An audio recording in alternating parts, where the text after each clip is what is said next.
नमस्कार मित्रों, मैं सत्यम प्रजापति आपका इस YouTube चैनल पर हार्दिक स्वागत करता हूं। दोस्तों, आज हम फिर आपके लिए हाजिर हुए हैं कक्षा 12 की गणित लेकर। दोस्तों, आज से हम कक्षा 12 की गणित स्टार्ट करने वाले हैं।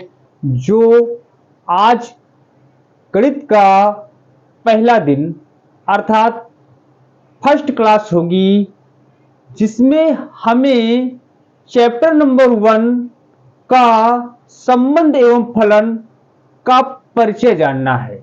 दोस्तों, जो बच्चे कक्षा 11वीं पास हो चुके हैं वे इस वीडियो को अच्छी तरह से देखें और अपनी कक्षा 12वीं की अच्छी तैयारी करें। दोस्तों, हमने कक्षा 11 में पढ़े हैं समुच्चय और इसके बाद संबंध और फलन। जो चैप्टर नंबर 1 पढ़ा है कक्षा 11वीं में वो पढ़ा है हमने समुच्चय। जो चैप्टर नंबर 2 में पढ़ा है वो पढ़ा है संबंध और फलन। बस उसी का आज हम बड़ा भाई लेकर आए हैं संबंध और फलन कक्षा 12वीं में। मित्रों, जो हमारा कक्षा 12 में सिलेबस है वो कक्षा 11 से बहुत कुछ मिलता जुलता है। फॉर एग्जाम्पल, जैसे हमारे पास कक्षा 11वीं में हमने सेट पढ़ा था चैप्टर नंबर 1 में। 11वीं हमने पढ़ा था सेट एंड संबंध और relation and function, relations and functions. ये हमने कक्षा 11 में पढ़ा था। 12 में हमारे पास रिलेशंस एंड फंक्शंस आ रहा है। इसके बाद हमने कई चैप्टर ऐसे हैं जो कक्षा 12 में मिलते हैं। जैसे हमने लिमिटेशन वाला चैप्टर पढ़ा था, लिमिटेशन आपके पास इसमें मिलता है। डेरिवेटिव वाला चैप्टर पढ़ा था, इसमें मिलता है। तो कहीं ना कहीं कक्षा 12 का कक्षा 11 के साथ इंप्रूवमेंट है, मिलान है, संबंध है। तो उसी संबंध के बारे में आज हम पढ़ेंगे कक्षा 12 में संबंध और फलन। तो दोस्तों, हम थोड़े सा रिपीट कर लेते हैं कक्षा 11वीं पे, क्योंकि हम पास आउट हो चुके हैं, पास हो चुके हैं। तो अब हमारा ध्यान कक्षा 12 में है। तो इसका ये मतलब हुआ कि हम कक्षा 11 से थोड़ा सा वंचित हो रहे हैं। तो हमने चैप्टर नंबर 1 में पढ़ा था सेट। क्या पढ़ा था? सेट। सेट जिसे हिंदी में समुच्चय कहते हैं। जिसे हिंदी में क्या कहते हैं? समुच्चय कहते हैं। समुच्चय क्या होता है? एक ऐसा समूह, एक ऐसा व्यवस्था जिसे हम सुपरिभाषित कर सकें। ऐसे समूह को हम कोई एक परिभाषा दें, उसे हम सेट कहते हैं। अर्थात a group of well defined is called set. जैसे सेट वह सुव्यवस्थित समूह होता है जिसे हम अच्छी तरह से परिभाषा दे सकें। जैसे फॉर एग्जाम्पल, अभी तक देश में बने प्रधानमंत्रियों का समुच्चय वेल डिफाइंड है। अभी तक जो भी प्रधानमंत्री बने हैं उनके हमें नाम पता हो सकते हैं। तो वो है वेल डिफाइंड अर्थात सुव्यवस्थित परिभाषा। तो वो हमारे पास हो जाएगा सेट।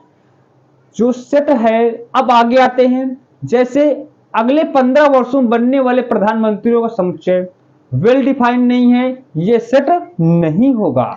तो जो परिभाषा जो वेल डिफाइंड अर्थात अच्छी परिभाषा बनाए, सुव्यवस्थित परिभाषा बनाए, उसे हम सेट कहते हैं। जो सेट है, सेट को अंग्रेजी अक्षर के बड़े कैपिटल से लिखते हैं, कैपिटल लेटर से लिखते हैं, बड़े अक्षर से लिखते हैं। जैसे हमने लिख दिया समुच्चय का नाम ए, समुच्चय का नाम एस, समुच्चय का नाम टी, समुच्चय का नाम बी। यह समुच्चय, इस समुच्चय के सारे अवयव इस मंझले कोष्ठक के अंदर आते हैं। सपोज हमारे पास कोई एक समुच्चय है जिनके अवयव 1 2 3 ये अवयव हैं। तो हमारे पास समुच्चय ए है और समुच्चय ए में 3 अवयव हैं। इन अवयव के नाम हैं 1 2 3। इन अवयवों को हम मंझले कोष्ठक के अंदर लिखते हैं। यह हमारे पास मंझला कोष्ठक है और इसको बोलते हैं बड़ा कोष्ठक, इसको बोलते हैं छोटा कोष्ठक। और इस प्रकार से कोष्ठक आए इसको हम बोलते हैं रेखा कोष्ठक। तो ये छोटा कोष्टक है, ये बड़ा कोष्टक है, और इसे हम बोलते हैं मंझला कोष्टक। इस प्रकार से आए, इसको बोलते हैं रेखा कोष्टक। दोस्तों, अब ये बात हमें समझ में आ चुकी होगी कि समुच्चय को हम अंग्रेजी के बड़े अक्षर से लिखते हैं, कैपिटल लेटर से लिखते हैं, और इसके अवयव को हम मंझले कोष्टक के अंदर व्यक्त करते हैं। ये हमने कक्षा 11 में पढ़ा था। अब इसके आगे हम आते हैं कि जो भी अवयव हैं वो समुच्चय ए के सदस्य हैं। समुच्चय ए के सदस्य हैं, या हम अंग्रेजी में कहें कि जितने भी अवयव हैं वो समुच्चय ए को बिलोंग करते हैं। तो हमारे पास सदस्य है या बिलोंग्स टू का जो साइन होता है वो इस प्रकार से होता है। ये है सदस्य है, अंग्रेजी में बोलेंगे is belongs to. Is belongs to मतलब बिलोंग करता है ए को।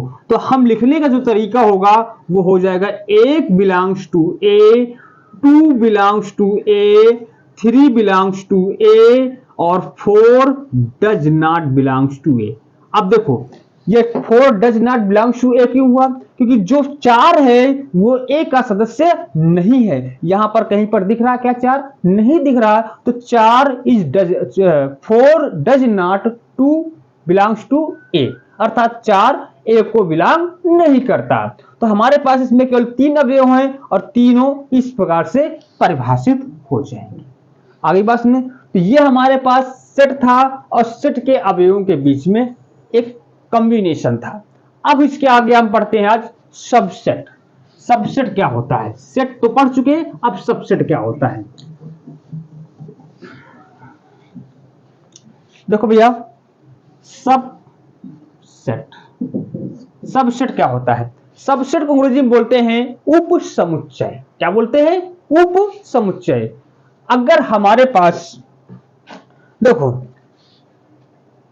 अवयव जो समुच्चय ए है, इसकी अवयव 1 2 3 हैं। ये हमारे पास क्या है? अवयव है।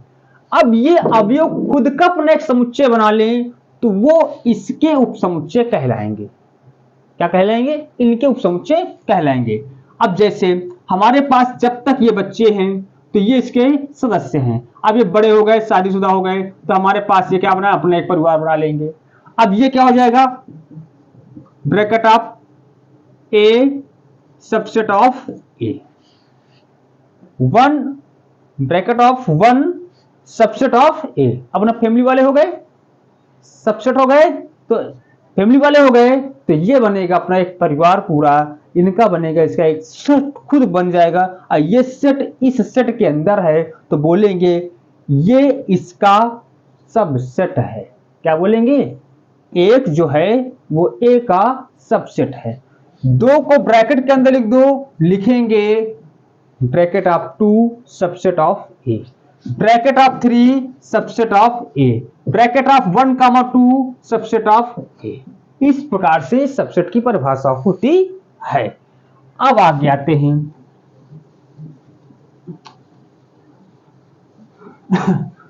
अब इसके आगे हमें पढ़ना है कार्तीय गुणनफल। क्या पढ़ना है? कार्तीय गुणनफल। कार्तीय गुणनफल, कार्तीय गुणनफल कक्षा 9 में हमने पढ़ा था। जैसे हमने पढ़ा x plus y 2x minus का y। आप क्या करते थे? गुणा करने के लिए पहले इसको उठाते थे, इसमें सब गुणा करवाते थे, अब फिर प्लस करके इसमें गुणा करवाते थे नहीं करवाते?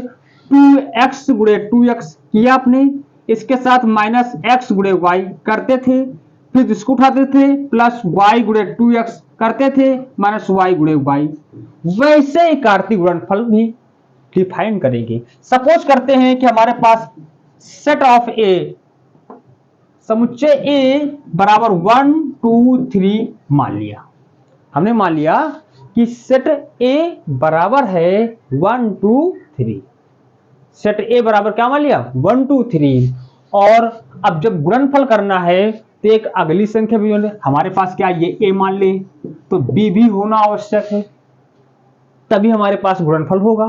तो हमने मान लिया b equal to x comma y. B बराबर क्या मान लिया? X comma Y.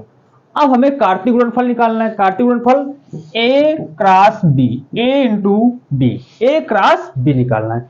तो हम क्या करेंगे कि इसके अवयव उठाएंगे। ए पहले कर रहे हैं, ए गुणे बी है, तो ए के पहले अवयव उठाएंगे।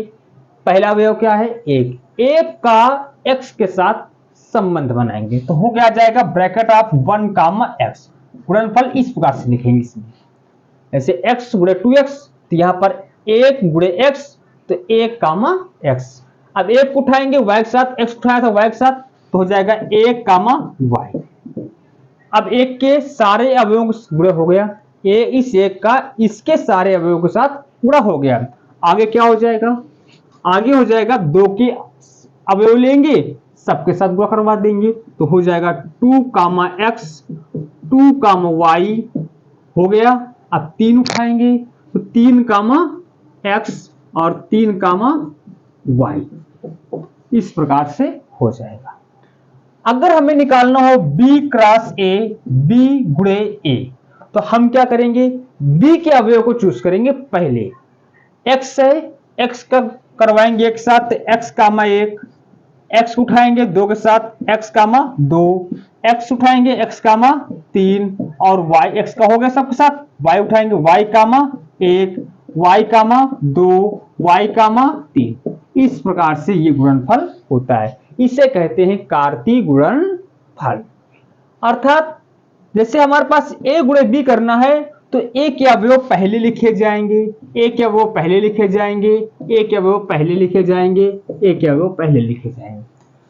b का गुणा b गुणे a करना है, तो b के अवयव पहले लिखे जाएंगे, b के अवयव पहले लिखे जाएंगे, b के अवयव पहले लिखे जाएंगे, b के अवयव पहले लिखे जाएंगे।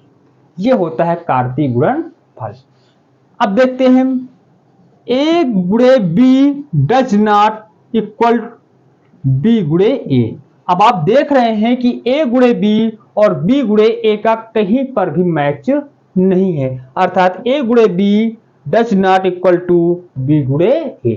ये कभी भी आपस में गुणनफल का बराबर नहीं होता है। अब आगे आते हैं जो हमें पढ़ना है। क्या पढ़ना है हमें? हमें पढ़ना है संबंध और फलन। संबंध और फलन पढ़ना है, तो संबंध और फलन के बारे में आते हैं।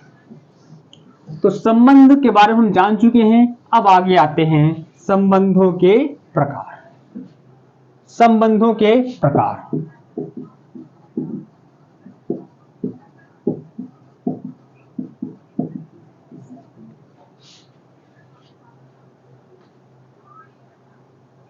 ठीक है। संबंधों के प्रकार, संबंधों का प्रकार पहला होता है स्वतुल्य, स्वतुल्य। दूसरा नंबर होता है सम्मित, तीसरा नंबर होता है संक्रामक। स्वतुल्य क्या होता है? हमारे पास कोई एक सेट है, जैसे हमारे पास कोई एक सेट ए है, ए कामा बी है, क्लियर। अगर हमारे पास इनसे कोई एक रिलेशन बने जो खुद का खुद के बराबर हो, ऐसा संबंध स्वतुल्य कहलाता है। हमारे पास आर है, कोई संबंध आर है, यहां पर बन रहा है ए कामा ए, बी कामा बी। अब आप देख रहे हैं कि ए के प्रत्येक अवयव का युग्म मिल रहा है, ए के प्रत्येक अवयव का युग्म मिल रहा है, तो हमारे पास ऐसा संबंध स्वतुल्य कहलाता है। हर एग्जाम्पल 1, हमारे पास सवाल आ जाए ए बराबर 1 2 3 और आर बराबर आ जाए 1 कामा 1, 1 कामा 2, 2 कामा 2, 2 कामा 3, 3 कामा 3 और 3 कामा 1। अब कहा जाए क्या यह स्वतुल्य है? तो हमारे पास क्या हो लिखेंगे? स्वतुल्य के लिए, स्वतुल्य के लिए ए comma A is belong to are वर जहां फॉर ऑल ए सदस्य है कैपिटल ए का, जहां प्रत्येक ए कैपिटल ए का एक सदस्य होना चाहिए। अब आप देखते हैं ए comma A belongs to are, मतलब क्या है कि जो ए कामा ए है वो आर का सदस्य होना चाहिए और जो ए है वो ए का सदस्य होना चाहिए। तो हमारे पास पहला पद क्या है, 1,1 बिलोंग टू आर और 1 does belongs to A. 2,2 belongs to R और 2 belongs to A. 3,3 belongs to R और 3 बिलोंग्स टू। हमारे पास यह पद क्या है, स्वतुल्य है। यह फलन क्या है, स्वतुल्य है। अब आगे आते हैं सममित। हमारे पास अगर कोई भी समुच्चय ए है, इसके ए कामा बी कामा सी इस प्रकार से अवयव है। अगर हमारे पास यदि ए कामा बी आर को रिप्रेजेंट कर रहे हैं तो बी कामा ए भी आर को रिप्रेजेंट करने चाहिए। अगर इस प्रकार से हो रहा है तो यह फलन सम्मित होगा, यह संबंध सम्मित होगा, जहां वर्ग ए कामा बी सदस्य होने चाहिए ए के, ए और बी ए के सदस्य होने चाहिए। अब इसी एग्जांपल पे आते हैं। हमारे पास क्या है, 1,2 आर पे है, क्या 2,1 है। ए कामा बी अगर आर का हो सदस्य है तो बी कामा ए भी आर का सदस्य होना चाहिए। तो ये सम्मित नहीं है, ये सम्मित नहीं होगा। अब इसके बाद आते हैं संक्रामक। हमारे पास यदि A comma B belongs to R और B comma C belongs to R तो A comma C belongs to R होना चाहिए, वर्ग A comma B comma C belongs to A.